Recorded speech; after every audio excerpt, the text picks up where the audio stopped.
Would you bet your whole friendship on the sweetness of a watermelon? When I say that's some country stuff there. Hey everybody, welcome back to my channel, and today we're going to be talking about love and marriage. Huntsville, y'all know this is one of my favorite shows. So before we get into it, please make sure that you are subscribed to the channel with that notification bell on, that you like this video, and that you comment down below how do you think this season is going so far. Let's go ahead and jump on into this review.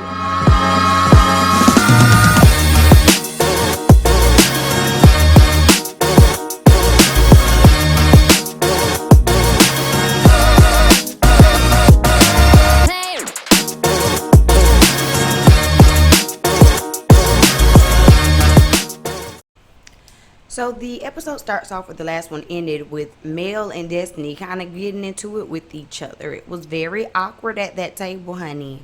And Destiny decides to go ahead and address Tiffany and tell her that her main issue was the fact that it was not the time nor the place to be bringing up this memory or of how y'all met in the past or whatever, and how she just felt like it was done with ill intention. And so Mel is like, well, why don't we just agree to disagree, agree that nothing was done maliciously? And Destiny says, well, I'm not going to agree to that.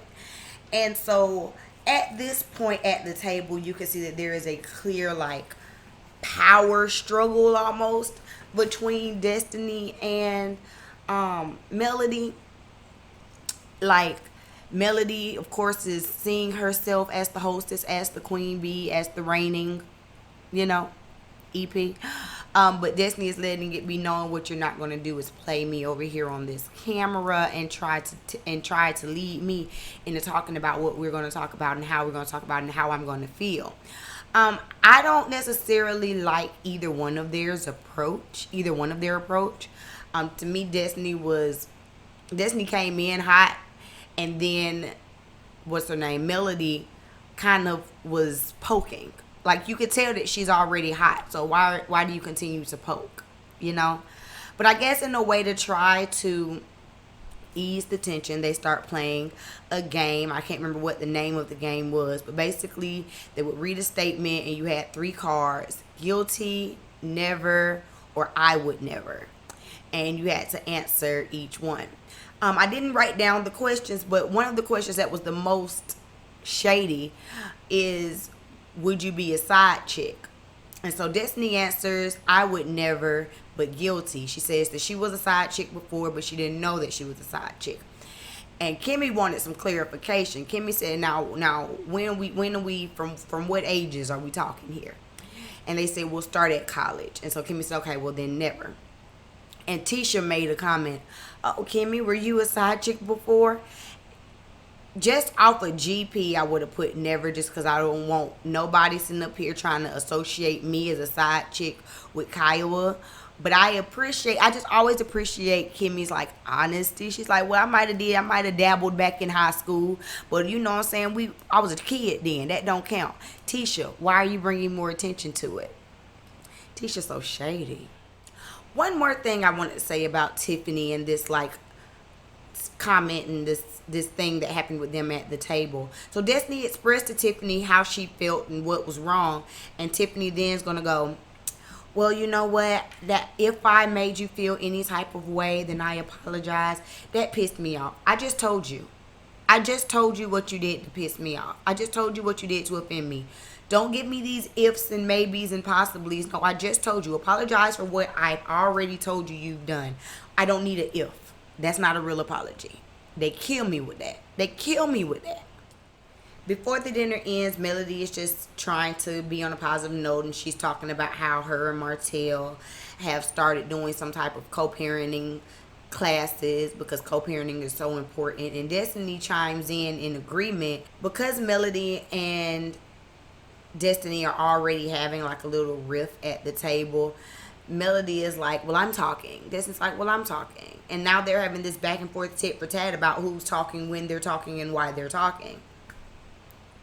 And in so many words, does tell Destiny to pipe down and let her finish. And Destiny instantly takes offense to that because she feels like Melody is talking to her like she's one of the children. And we're going to get into that a little bit later. Next, we see Tisha heading on out to Scott Manor to meet up with Marceau. And Scott Manor is still far from being done. Actually, nothing has been done. They have 1/3 of the driveway carved out in 6 months. So now they feel away because Uncle Mark was his name. They might have to do something different because things aren't moving fast enough. Now, I understand that it might be rainy season and all this kind of stuff, but it is ridiculous for it to have been 6 months and only 1/3 of the way has been cleared out. As Tisha's trying to come up there, she makes a note as to this is why she needs a work truck because she can't go through these hills and valleys in the mommy mobile. But then y'all are complaining about how much money is being spent. I'm just saying, this is just me saying maybe there is some truth to Tisha overspending. What do y'all think? So she gets up there, and of course, like I said, they're complaining. They're talking about the stall in the construction. All right, cool. And then they get into the Taco Tuesday. And Tisha says that, well, she was talking to Melody and some random person got in Melody's DM and told her that Marceau was in Texas all hugged up with some other chick. Okay? And so then they had pictures and video. Marceau was like, they have that much time on their hands? Yes, Marceau. People have that much time on their hands if they think that they have found the tea. Everybody has been speculating on you, stepping out of your relationship with Tisha since season 1. It's season 3. At this point, everybody is looking and head on the swivel trying to catch you in the act. And honey, we need receipts if we gonna catch you. But apparently these receipts were stale because it was people that are like friends of the family. It was nothing out of the question, nothing out of the ordinary. I don't know what hugged up meant. Maybe it just meant they saw him hug her as they entered into this restaurant. But Tisha seemed like it didn't even matter. She was very secure in it. But I do think that all of these rumors surrounding Marceau are starting to weigh on her. And you can tell that it is because she brings up wanting to go to counseling again. And Marceau ain't going to counseling. Marceau wouldn't have went to the first counseling session had he known it was a counseling session.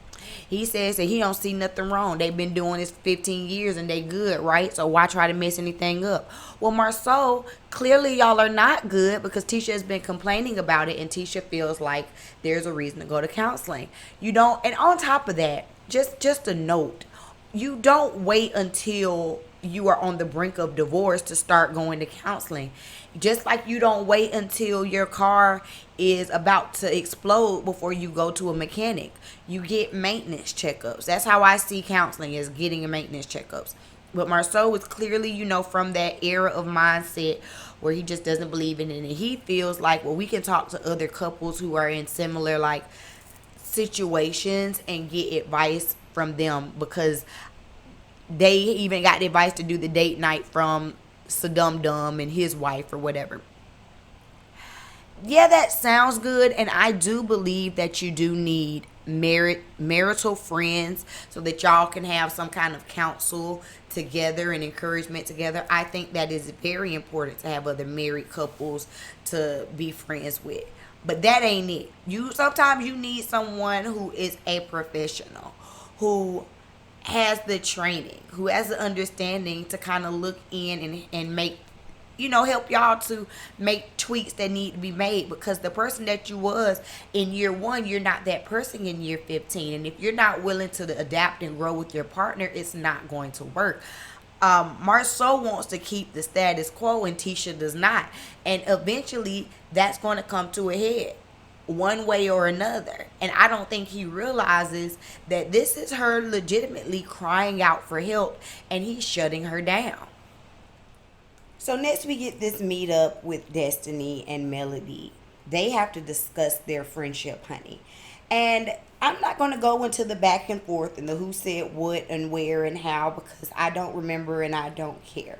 You could tell that it was 2 alpha women vying for the spot of being right.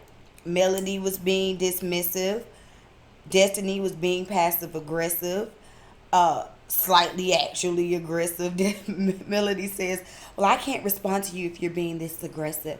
And see, stuff like that bothers me as a person who can become really passionate about how they explain things or how they talk about things. Y'all can tell as you sit here and watch me on the screen, I can get real passionate about things. And if you are my good girlfriend like we been, then you already know how I come off when I am upset or when I feel away. And so they ended up having a scuffle. This is clearly the first time that they have had a disagreement in their friendship, because Destiny says, well, this is a side of me you've never seen.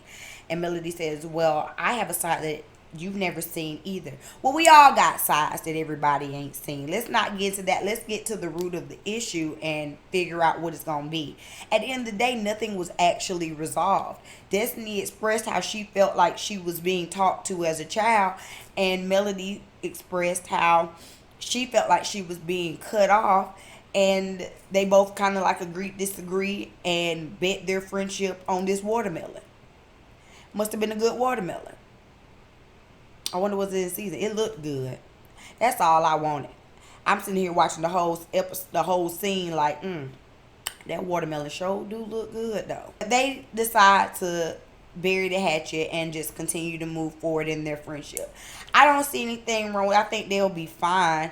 I just feel like they have to learn how to operate as two alpha women together. And it's nothing wrong with having a little tension sometimes with your friends. It happens. You're not going to always agree. Sometimes you do just have to learn to agree to disagree and move forward, which is what it seems like they have done. All right, and now we get to this last scene, which is the party for the brother cousins. So basically, all of the Scott brothers had children during the same time. And so now all of those children are graduating and going to high school. So everyone got together, including Kiowa and her ex-husband. Like, everyone got together to speak words of encouragement, to offer advice, to let them know how proud they were of them. This was a very sweet moment. Everyone around the room went and said something encouraging. Kiowa reminisced on how they were all pregnant at the same time, which just kind of leads a little bit of credence to why Tisha was so close to Kiowa, because I mean, they really had been together through the very beginning. We also saw Kimmy kind of giving props to everybody there for helping the boys to be some of the good young men that they have grown up to be. And Miss Wanda J. Blige, honey, she done jumped in like, yep, me too. I don't know Wanda, because Wanda done got it started at this little party. So after they done had all of the pleasantries and everything, now we got to get into the mess. They send the boys off into the little party bus. Y'all go have fun. The adults, we finna go in here with these adult drinks, okay? And let's get into it, like, for real. So the first thing we get into is Maurice confronting Tiffany and her husband about the situation that happened with her bringing up Monster's vaping situation. So Maurice, Kimmy, Tiffany, and her husband go off to the side, and they begin to have a conversation. And Maurice expresses how the situation should have never been brought up, that he hadn't even brought the situation up to Kimmy because he just didn't want to make a bigger deal out of it than what it was, and that he felt the way that this is a woman that he doesn't know coming in, speaking on his child. Somewhere during this conversation, Kiowa walks over, because this does include her son, so she does come over to listen in and to offer her 2 cents, I guess, into the whole situation. And Maurice just really hammers in how he didn't want to make it a big deal because he didn't want his child exposed like that, and these children are often exposed to bullying and things, and you don't know how they might react, and now all of this is being showcased, and that's not what he wanted. And when I say Maurice was going on and on and on and on about it, he really was. Now, I agree with what he was saying. I don't think what he was saying was wrong, but we literally saw Tiffany's husband apologize on Tiffany's behalf like 3 different times. Like, legitimately, they said something the first time. Maurice continued. That's when Kiowa comes in. They continue to talk. He apologizes for her again. And I think she kind of chimed in a little bit, but it was mainly her husband speaking. And I appreciated that because it is Maurice as a husband speaking. And so he's speaking for his wife. I was cool with that, Dr. Heavenly vibes. And so then they continue, and then he continues to beat it in. And by this time, by the third time, now Tiffany is just like feeling attacked. She's crying. She's like emotional. She's like, I didn't mean for it to feel this way. I was just trying to connect as a parent, and I wasn't trying to be malicious. And they continue to talk about it. And Melody ends up coming over there at some point, and this is when she notices that Tiffany's upset. I think this is when Tiffany actually starts to break down and cry, because it kind of does feel like we're watching it on the show, and it seemed like Maurice was talking about it for at least like 5 minutes, which means that this scene actually went on for at least 15, 30, maybe an hour. I don't know, but it went longer than what we saw, and we saw it for 5 minutes. That was a long time. So when Melody comes over there, Tiffany kind of breaks down, and they just agree to move forward, let things go. And I have a few things about that, because I feel like Maurice was beating a dead horse at a certain point. It's like, okay, we've talked about it. We have seen our wrongs in it. We see your side of it. We can get where you're coming from. Let it go. But I think that Melody probably came over there because it was lasting so long, and it felt like Maurice was beating a dead horse. I don't respond well to that, so I could completely understand how Tiffany felt. I'm still not on Tiffany's side. I still think Tiffany was dead wrong, but I do think Maurice was like running it to the ground at some point. Like, okay, we get it. I apologize. Move on. What I did not like was when Melody took Tiffany to the side to like console her, because she's crying, to console her. And Melody makes the issue, I think the real issue was that Kimmy, the wife, didn't know. And so now you are bringing something to her that she didn't know about, that she should have known about. No, that might have been slightly one part of the issue, but the main issue was you bringing up something that happened with the child in front of a group of people that you don't know, and I don't know you, and you bringing it up. That was the main issue. Melody, I understand you trying to console your friend, but let's not Maurice just spent an hour saying what the issue was. That's what the issue was. Okay? That's what the issue was. But at the end of it, Maurice went over there, because I don't think Maurice really was trying to hurt her, even though in the confessional he says he ain't feel no way about seeing her cry, which I can understand. He wanted to get his point across. He said he didn't feel no way, but he still went over there and gave her a hug and was like, we good. We can move forward. And that's how men are. They say they peace and they move on. They're not going to hold grudges. But from now on, Tiffany and her husband going to feel a way about Kimmy and Maurice. And probably a little bit vice versa. And then we get this last scene with Wanda, J. Blige, and the holts. So Martell comes in with his extra tight shirts, and everybody kind of makes a joke about how much Martell has been working out, how big he's getting. Clearly he ain't changed his wardrobe with the new size of him, and they just kind of poking fun with him, the guys are, before they go outside. And Melody kind of sticks up for him, which was cute and funny. It showed that they still have a good relationship. They had hugged each other, or should I say Martell had came in and hugged Melody. It showed they're working on it. It's complicated. And for some reason, I guess Miss Wanda decides to take this time to offer her advice to the Holts. First of all, Miss Wanda, were you not the one just last season running behind Melody, trying to tell her that she doesn't deserve what Martell has done to her and to move on? And now you're sitting up here telling her, well, you should give him another chance. Miss Wanda,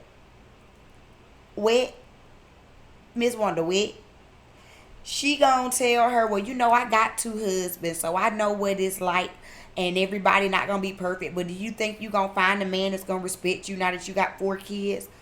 How dare you? First of all, Miss Wanda, see, I don't know what you was sipping in your cup, but you are overstepping. Number one, you just because you have 4 children doesn't mean that your value is diminished in any type of way. Second of all, respect. If you don't have respect in a relationship, then that is a problem. And clearly, Martell did not respect Melody, because if he did, he wouldn't continue to have cheated on her. Miss Wanda said something about, are you just gonna let coleslaw mess up the whole y'all's whole relationship, and something about it. They kept bringing up coleslaw. Y'all know coleslaw is AKA Ariane. Funky Dineva gave her the coleslaw name. I know she is hot like fire watching this show and watching herself being referred to as coleslaw, aka the side dish. I think at some part Martell was trying to like clean it up, because I'm sure he done got his ears chomped off for even allowing people to refer to her as that, but whatever. And that whole scene had aggravated me. I'm like, Melody, you are better than me, because I wouldn't have been sitting up there listening to Miss Wanda tell me about what I need to do with my ex-husband. First of all, this is my ex. We are done. There is no going back. There's no reason to go back. We don't have to go back. We're good. We can move forward as co-parents and be just fine. And there's nothing wrong with that. Miss Wanda, go talk to your 2 boyfriends. Go give relationship advice to your 2 boyfriends. And eventually, Martell walks away because he knows that this is foolishness. And then Melody walks away because Miss Wanda's on some foolishness. I tell you what, Miss Wanda can clear a room. She can clear a room. We're going to see her continue to clear the room next episode when it comes to her and Kimmy. She was completely out of line. But one thing about it is Miss Wanda is funny. She is funny to me. She was dead wrong, but she is funny to me. One other thing I want to say about this scene is we saw some Dum Dum come in with these braids from 2006. I was like, how old are we? Okay, I guess. But that's it. That's all that really happened this episode. Y'all tell me what y'all think about Hurricane Wanda, honey, at the end of this episode, giving her 2 cents on what she thought Melody and Martell should do. Martell still want Melody. This is what we all know. But Melody would be a doggone fool to go back to that again. And let her go and be happy. Why would you want to see someone continuously being disrespected because you claim that she ain't gonna find another man to respect her with 4 kids? Well, I would rather have respect for myself by myself than to continue to be disrespected in a marriage by someone who vowed to love and honor me. I'm just saying. That's my 2 cents. Y'all give me y'all 2 cents down in the comment section. We do this each and every week. Please don't forget to subscribe to the channel. Hit the notification bell. Ding. You know what I'm saying? Hit the like button. And I'll see y'all in the next video. Peace.